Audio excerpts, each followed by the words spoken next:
اگر دنیا میں صرف سکون ہوتا تو لوگ اللہ کو بھول جاتے۔ سکون تو صرف ان لوگوں کے پاس ہے جو اللہ کی رضا کو اپنی رضا سمجھتے ہیں۔ مایوسیاں محسوس ہونے لگیں تو مہربانیاں گننا شروع کر دیں۔ اللہ کی محبت کی مٹھاس محسوس ہونے لگے گی اور دل سکون سے لبریز ہو جائے گا۔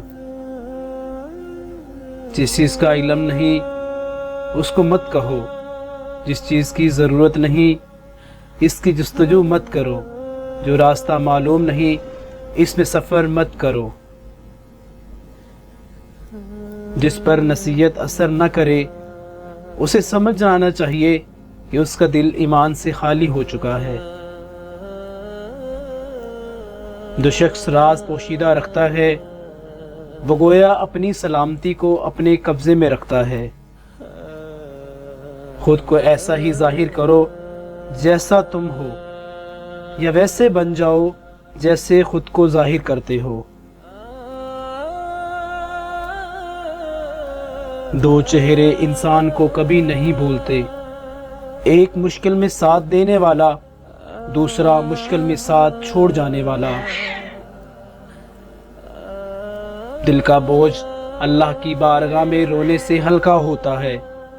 جہاں نہ ماضی کا تانا ملتا ہے نہ مستقبل کا خوف، صرف کرم کی چادر سے ڈھانپ دیا جاتا ہے۔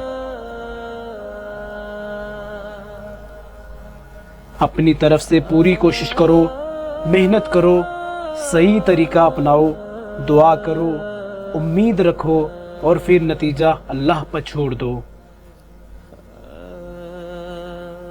انسان بھی عظیم مزاج کا حامل ہے۔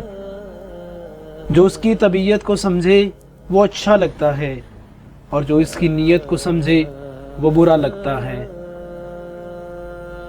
ایک بزرگ سے کسی نے پوچھا، انسان کا سکون کہاں چھپا ہے؟ فرمایا، غفلت ہو جائے تو سجدے میں اور گناہ ہو جائے تو توبہ میں۔